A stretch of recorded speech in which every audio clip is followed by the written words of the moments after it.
My fiancé said, "It's just a work trip with my ex. Stop being jealous." I said, "Sure." Then I forwarded her the hotel receipt she forgot to hide with my resignation letter attached. When she landed and found out who her new boss was, original post I, 39 male, thought Rebecca and I, 36, had something solid.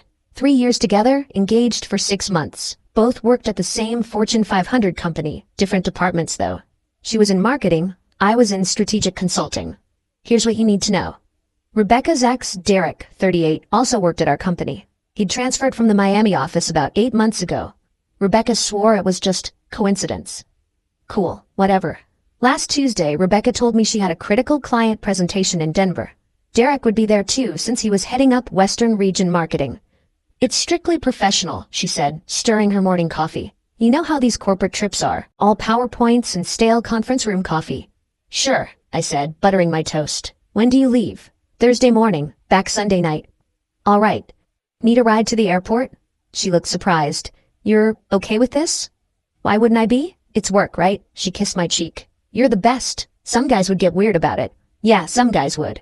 But I'd already found the Ritz-Carlton reservation in her deleted emails when fixing her laptop. 1 room, king bed, late checkout Sunday. Made 3 weeks ago, long before this emergency meeting. Here's the kicker. I wasn't just some random employee. I was about to become VP of Strategic Operations for the Western Division. Announcement wasn't public yet. The position included oversight of all regional departments, including marketing, including Derek's team. The promotion was supposed to be announced Monday. Thursday morning, Rebecca kissed me goodbye. I smiled, wished her luck. Then I went to work and did 3 things.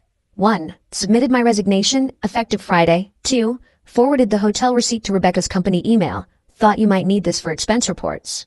3. Accepted a competing offer from Apex Solutions. 40% raise plus equity. The best part? I'd be starting as Senior VP of Market Strategy on Monday. Apex had just acquired 2 of our company's biggest clients. Guess whose marketing team was about to lose their bonuses? Update 1.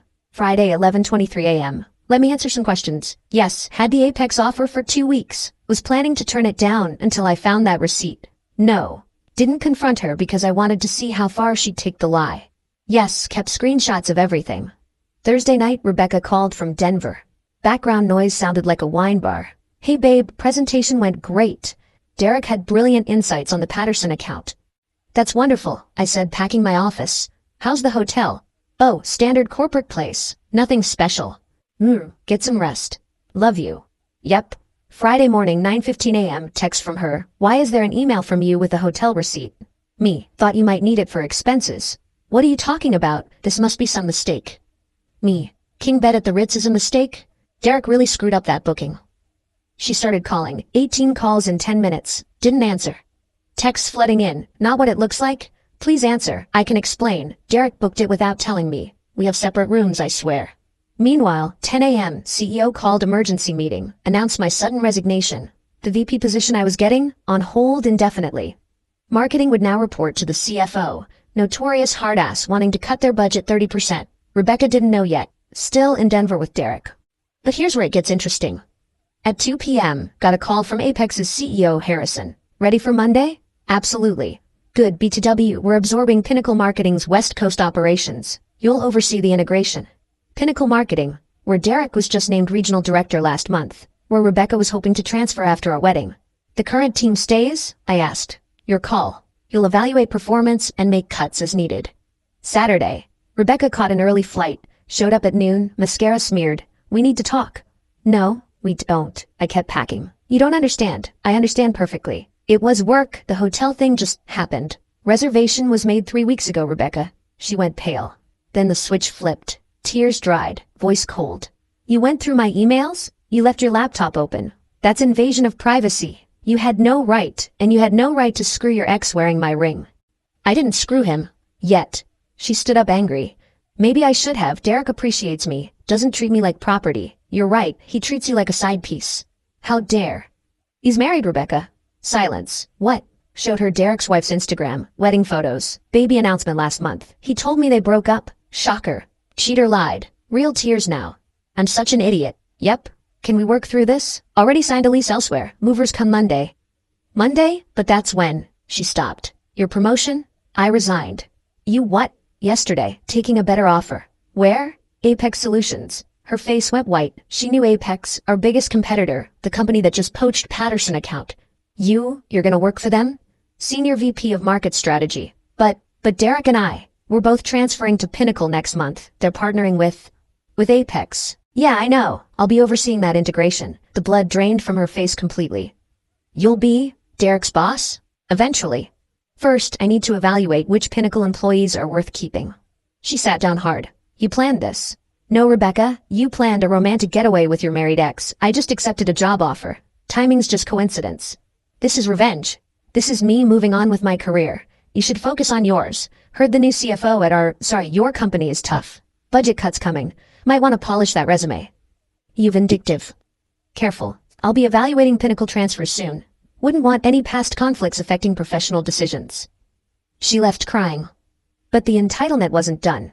Update 2 following Wednesday. Monday was glorious. Started at Apex, corner office. Harrison introduced me to the team, then dropped the bomb about Pinnacle integration. Callahan will evaluate their team over the next month. We're keeping only the top performers. Tuesday got an email from Derek. Professional tone, CCing HR. Congratulations on the new position. Looking forward to working together. I believe my experience with the Patterson account will be valuable during the transition. I replied all? Thank you, Derek. We'll be conducting comprehensive performance reviews of all Pinnacle staff. Please prepare a full portfolio of your accounts and client retention rates for evaluation. His retention rates were garbage. I already knew that. Then Rebecca started her campaign.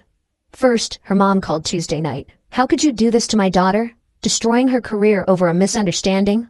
I'm not destroying anything, Patricia. I'm doing my job. You're going to fire her. I'm evaluating performance. If she's good at her job, she has nothing to worry about. You know Derek won't protect her now. Maybe she should have thought about that before booking a king suite with him. Click Wednesday morning. Rebecca showed up at Apex. Security called me. There's a Rebecca Holloway here. Says she needs to speak with you urgently. She can schedule through my assistant like everyone else. Watched on security monitor as she argued with the guard, then left. Hour later, email from her. We need to discuss this like adults. You're letting emotions cloud your judgment. This is my career. Reply. All Pinnacle staff will be evaluated objectively based on performance metrics.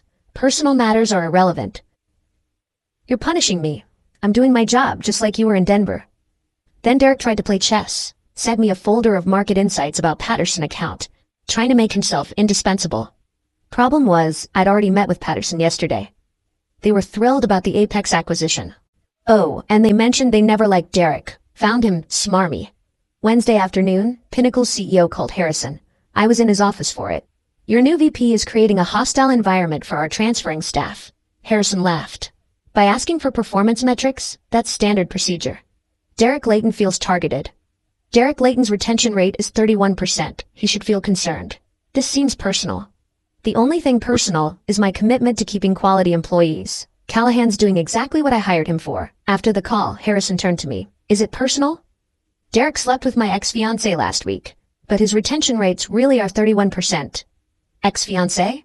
Called off the engagement Saturday. Harrison nodded. Keep it professional. Document everything. Already am. That evening, Rebecca tried a new tactic. Had her friend Jessica, who works in Apex's Austin office, reach out. Hey, heard you're in charge of Pinnacle integration. Rebecca's really talented. Don't let personal stuff cloud your judgment. I'll evaluate her the same as everyone else. She made one mistake, and she'll face the same performance review as everyone. Thursday morning, the integration meetings started. Derek came in sweating. His presentation was a disaster. Couldn't answer basic questions about client relationships, kept trying to name-drop connections that didn't matter. Derek, your Q3 numbers show a 40% drop in client satisfaction. Explain? Well, there were transitions. The Miami move. That was 8 months ago. Rebecca and I have been developing new strategies. Rebecca's not in this meeting. This is your review. He fumbled through excuses. It was painful. Almost felt bad. Almost. Rebecca's review is next Monday. She's already sent 3 emails about preparing properly and asking for guidance on expectations. Standard reply each time, performance metrics and client portfolio. Same as everyone. But here's the kicker. Found out through the grapevine that Derek's wife flew in from Miami. Showed up at his hotel, with their baby, and divorce papers. Apparently, someone sent her screenshots of Derek and Rebecca's Instagram posts from Denver. The ones Rebecca thought she'd hidden from me, but forgot about Derek's public profile. Derek's now dealing with divorce lawyers while trying to save his job. Rebecca's realizing her brilliant strategist ex can't protect her anymore. And me? I'm just doing my job, evaluating performance, making strategic decisions for Apex. The beauty is, I don't even have to be vindictive. Their actual performance speaks for itself. Derek's terrible at his job when he's not schmoozing. Rebecca's entire strategy relied on Derek's connections, which are worthless now. They played stupid games thinking they held all the cards. Turns out, the deck was about to be reshuffled anyway. Final update, 3 weeks later. The Pinnacle integration is complete. Let me tell you how it went down. Rebecca's evaluation was Monday after the second update. She came in wearing her best suit, portfolio perfect, presentation rehearsed. But here's the thing about performance reviews, numbers don't lie. Your client retention is 52%, I stated, reviewing her file. That's above average for Pinnacle. Not for Apex. We maintain 75% minimum. I can improve. Your improvement plan shows you leaning heavily on Derek Layton's connections. As you know, Derek's position has been terminated. Yeah, Derek got cut the Friday before. His divorce proceedings tanked his performance even more. Missed 3 client calls while dealing with lawyers. Harrison made the call himself. Rebecca's face crumbled. You're enjoying this. I'm looking at numbers, Rebecca. Your entire strategy hinged on a partnership with someone whose performance was declining for months. Give me another chance. I can adapt. That's not my call alone. The review committee makes final decisions. The committee, which I wasn't even on to avoid conflict of interest, voted Thursday. Rebecca didn't make the cut. Neither did 4 other Pinnacle transfers. Wasn't personal, Apex only wanted top performers, but then the entitlement went nuclear. Friday, I got a call from my lawyer. Rebecca was threatening a lawsuit. Wrongful termination, hostile work environment, intentional infliction of emotional distress. The works. My lawyer laughed. She was never technically terminated. Pinnacle dissolved the position when the merger completed. She was evaluated for a new position at Apex and didn't qualify. Clean as it gets. But she didn't stop there. Saturday, someone keyed my new Tesla in the Apex parking garage. No cameras in that corner. Security couldn't prove anything. Sunday, fake LinkedIn profile started messaging all my connections, claiming I was unethical and vindictive. Took LinkedIn 2 days to shut it down. Monday, Rebecca's mom called Harrison directly, claimed I'd seduced her daughter, then destroyed her career. Harrison recorded the call, sent it to legal. Tuesday, the real kicker. Derek's wife, Melissa, reached out to me. Thank you for those Denver screenshots. I didn't send those. Well, whoever did, I appreciate it. Finally had proof for the lawyers. How's Derek handling it? Like a child. Claimed Rebecca seduced him, then tried to blame me for setting them up. Setting them up? Said you must have known about the Apex merger. Purposely didn't warn them. I laughed. I found out about Pinnacle the same day Rebecca got back from Denver. I figured Derek always blamed everyone else. Did you know he's been cheating for years? Rebecca wasn't even the first. Not surprised. She called me, Rebecca, crying about how I ruined her life by divorcing Derek during their crucial career moment. The entitlement is impressive. That's what I thought. Told her she could have him once my lawyer's done. Wednesday, heard through connections that Rebecca applied to 3 other companies, all called for references. HR gave them the facts. Performance didn't meet requirements for position, not eligible for rehire. One recruiter I know personally called me off the record.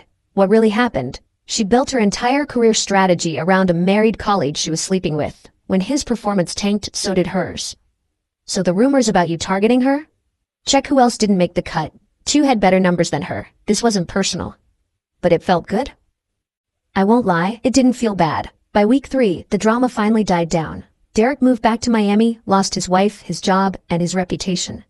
Rebecca took a position at a small marketing firm. 60% pay cut from what Pinnacle paid. Her mom sent one final nasty email about how I'd destroyed a young woman's future. I forwarded it to legal. They sent her a cease and desist. The entitlement was astronomical. Rebecca genuinely believed she could cheat with her engaged ex, lie to my face about it, keep her career trajectory that was built on that relationship, face 0 consequences. When reality hit, instead of accountability, she tried lawsuits, vandalism, probably defamation, getting mommy to fight her battles. Meanwhile, I'm thriving at Apex. The Patterson account personally requested me as their point person. My team respects that I evaluate based on merit, not relationships. Harrison mentioned partnership track in 18 months. The apartment I shared with Rebecca, sold it. Bought a nice condo closer to Apex. No memories attached. Dating? Not yet. Trust issues need work. But my therapist says I handled this better than most would. You didn't seek revenge, she said. You just stopped protecting them from consequences. That's exactly it. I didn't destroy their careers. Their choices did. I just happened to be in position to watch it happen. Rebecca texted from a friend's phone last week. I hope you're happy. You won. I didn't respond, because this wasn't a game I was playing. She decided to play games. I decided to focus on my career. The difference in outcomes speaks for itself. Best part? Patterson account is worth $50 million annually. My bonus structure at Apex includes percentage of managed accounts. I'll make more this year than Rebecca and Derek's combined salaries from the last 3 years. Living well isn't the best revenge. It's the only one that matters.